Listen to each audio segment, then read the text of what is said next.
వ్యవస్థ. ఎందుకంటే పొద్దున లేచినప్పటి నుంచి ఏ చిన్న దావత్ చేసుకోవాలన్నా, మనిషి పుట్టినా సచ్చినా ఏది కావాలన్నా కూడా మటన్ కావాల్సింది, మాంసం కావాల్సిందే. మాంసం లేని ఈరోజు ముక్క లేని ముద్ద దిగదు అంటారు, కానీ ముక్క లేని ఫంక్షన్ జరగదు అన్నది వాస్తవం. అయినా అనేక సమస్యలు, అంత ఎండ కొడుతున్నా లేస్తలేరు. అసలు ఇది ఎండాకాలమాన కొడుతుంది, ఎండ వచ్చినా వాన వచ్చినా ఏం జరిగినా కూడా ఇబ్బంది పడకుండా గొర్రెలు కాసుకుంటూ ఇంతమందికి తెలంగాణ రాష్ట్రం కాదు పక్క రాష్ట్రాలకు కూడా అప్పుడప్పుడు మన మాంసం పంపిస్తున్నాం. కానీ సమస్యలు ఉన్నాయి, లేవని చెప్తలేను. ఖచ్చితంగా 100% సమస్యలు ఉన్నా మన వృత్తి మన వల్ల ఎంతో మందికి మేలు జరుగుతుందనే ఆలోచనతోనే మీరు అందరు కష్టపడుతున్నారు. మీ కష్టానికి మీ శ్రమకి నిజంగా తలొంచి నమస్కారం తెలియజేసుకుంటున్నాను. కానీ మీ సమస్యలకి పరిష్కారం తీసుకురావాల్సిన బాధ్యత 100% ఎందుకంటే నేనే చెప్పుకున్న మీ ఆడబిడ్డనని 100% ఉంటుంది. దీంట్లో ఎలాంటి సందేహం లేదు.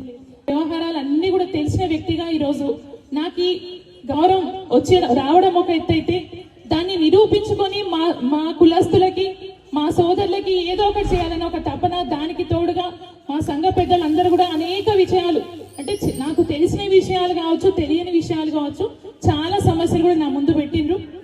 కురువగొల్లోళ్ళంటే అమాయకులు, మంచోళ్ళు, సాధు జీవులు అని ఒక మాటతోని మనల్ని మోసం చేసి కొంతమంది లబ్ధి పొందిరు అందులో, అది మనందరికి తెలుసు.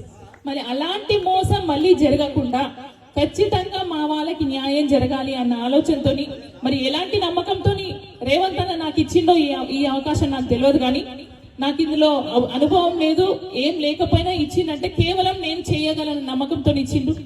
నాకు మీ అందరి సహకారం కావాలి, మీ అందరి అనుభవం నాకు తెలవాలి. ఇలా నా పార్టీ అనో లేకపోతే పక్క పార్టీ అనో లేకపోతే మా వాళ్ళనో వాళ్ళని నేను కురువావని, కానీ కురువ యాదవ్లు అన్నదమ్ములని నేనే చెప్తున్నా. మరి ఎవరు వచ్చి నాకు సలహాలు ఇచ్చినా నేను ఆఫీస్ లో ఉంటానా, ఎప్పుడైనా సలహాలు తీసుకోనికి రెడీగా ఉన్నా. మనకి ఏదైనా పరిష్కారం జరుగుతుంది అంటే 100% నేను కష్టపడడానికి రెడీగా ఉన్నా. అంతకుమించి అన్న చెప్పిండు 5 లక్షల మనిషి చనిపోతే, అంటే మన ఎవరైనా చనిపోతే ఇన్సూరెన్స్ ఉంది, దాంతో పాటు మత్స్యకారులకు ఉంది, మరి మనోళ్ళకి ఎందుకు లేదు, మనోళ్ళకి ఇవ్వాలి కదా అని అన్న అడిగిండు.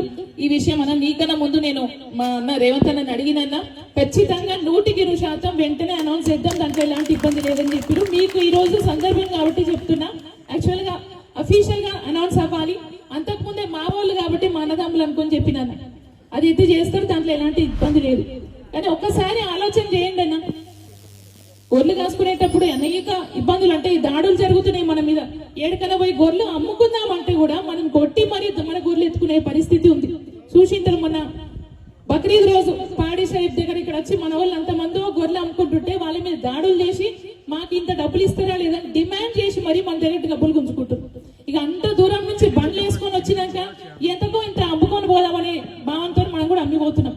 మనకి దాంతో పాటు మీకు సెక్యూరిటీ కోసం అంటే ఎన్నో, అంటే అనేక మైళ్ళు, ఒక ఊరు కాదు ఒక వాడ కాదు, ఎక్కడెక్కడో పోయి గొర్రెలు కాపుకునే పరిస్థితి ఉంది.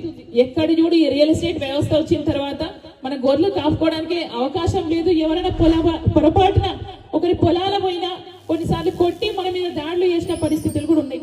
అలాంటి పరిస్థితులు కలగకుండా ఉండాలంటే మనకు కూడా ఒక సెక్యూరిటీ ఐడి కార్డు ఉండాలి, పెన్షన్ లాంటిది కూడా ఏర్పాటు చేసుకోవాలనేది మేము ఆల్రెడీ ఒక లిస్ట్ అనేది రెడీ చేసుకున్నామన్నా, రెడీగా ఉన్నాం. ఎప్పుడు ముఖ్యమంత్రి గారు పిలిస్తే ఆయన ముందర పెట్టడమే ఆలస్యం ఉంది. అంతలోపు మీకు ఇంకేమైనా సలహాలు ఉంటే కూడా 100% నాకు ఇవ్వచ్చు. అయితే ఇదంతా ఒక ఎత్తు, గొర్రెల కాపలం ఎంతసేపు గొర్రెలు కాసుకుందామా, ఇక ఏం వద్దా మనకు అన్నది ఒక్క ఆలోచన నాకు ఎందుకు అనిపించింది. ఎందుకు అనిపించిందంటే నేను జిల్లా పరిషత్ చైర్మన్ కూడా చేసినప్పుడు కొంతమంది గొర్రెలు కాసుకుంటే వాళ్ళు కూడా ఎమ్మెల్యేలు అవుతారా అని ఒక మాటతోని నేను ఎమ్మెల్యేని కావాలని డిసైడ్ అయినా. మరి నేను ఒక్కదాన్ని ఎమ్మెల్యేని అయితే సరిపోతుంది అన్న, సరిపోదు. అంత పెద్ద అసెంబ్లీలా నేను ఒక్కదాన్ని ఉంటే నా మాట ఎవరు వినరు. మరి ఇంత జనాభా ఉంది తెలంగాణ రాష్ట్రంలో, మన వాళ్ళు, మా అన్నలు, మా తమ్ముళ్ళు ఇంతమంది ఉండ్రు, ఇంతమంది మేధావులు ఉండ్రు, చదువుకున్న వాళ్ళు ఉండ్రు, ఆస్తి పరంగా బలంగా ఉన్న వాళ్ళు ఉన్నప్పుడు మనం ఎందుకు రాజకీయంగా రావద్దు అన్నది ఒకటే ఒక ఆలోచన. మీ అందరు అదే కోరుకుంటున్నా. ఈరోజు అందరూ వచ్చి రాజకీయం చేయండి అని కూడా నేను చెప్పాను. మనలో చాలా మంది రాజకీయంగా ప్రతిభావంతులు ఉన్న వాళ్ళు ఉన్నారు. సరే, కొంత ఈరోజు ప్రతి కులానికి ఒక మంత్రి ఉన్నారు. మరి వాళ్ళ మంత్రులు వాళ్ళ సమస్యలు ప్రస్తావించుకుంటారు. కానీ ఇక నేను అధికార పార్టీలో ఉంటే ఇట్లా మాట్లాడొద్దు, కానీ తప్పదు, మా వాళ్ళని మాట్లాడుతున్నా. మరి ఎవరైనా నా వాడు అనేది ఉంటుంది. ఒట్టించినోడు మనోడైతే బంతులు ఏడ కూర్చున్నా ఇంత భూవేస్తారంట, ఇది తెలిసిందే కదా.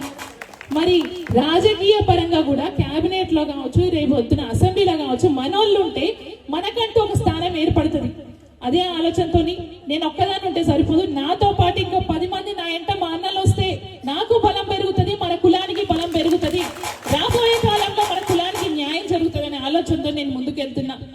ఏపీ పోయినా అటు కర్ణాటక పోయినా నన్ను సొంత ఆడబిడ్డగా ఆహ్వానిస్తున్నారు. అరే మా కురువ ఆమె మా యాదవుల బిడ్డ అని ఆహ్వానిస్తున్నారన్న. ఈ ఆహ్వానం ఇంతతో ఆగొద్దు, నాతో పాటు మీ అందరు ముందుకు రావాలి. రాజకీయంగా కూడా మనం ఎదగాల్సిన సమయం వచ్చిందని. ఇప్పటికీ వెనుకబడ్డాం, రాజకీయంగా చాలా వెనుకబడ్డాం. ఎస్, గొర్రెల కాపర్లం, గొర్రెల వృత్తి చేసుకుందాం, చేసుకునే వాళ్ళు అంటే కొంతమంది ఉన్న వారికి చేద్దాం. కానీ అంతకు మించి చదువుకున్న వాళ్ళు మేధావులంతా ముందుకు వస్తే, మన వాళ్ళకంటూ ప్రశ్నించే గొంతు ఒకటి ముందుకు ఉంటే రాబోయే కాలం మన వాళ్ళదైతుంది. సో అర్థం ఏంటంటే నా వాళ్ళు బాగుండాలి, ఏడున్నా నా వాళ్ళు కనబడాలి అనేది నా స్వార్థం. నా స్వార్థంలో మీ అందరూ తోడుంటారు. రేపు రాబోయే కాలంలో మనం బలం పెంచుకొని మన బలం ఏంటో చూపించాల్సిన అవసరం ఉంది. బలం చూపిస్తేనే ఏ పార్టీ అయినా ఎవరైనా దిగొచ్చి మనకు అవకాశాలు ఇస్తారు. సో ఆ బలం కనబడ్డ నాడే మనకంటూ ఒక మంచి రోజు వస్తుంది. ఆ రోజు కోసం నేను ఎదురు చూస్తున్నా. మీ అందరి సహకారం నాకు ఉంటుందని ఆశిస్తున్నా.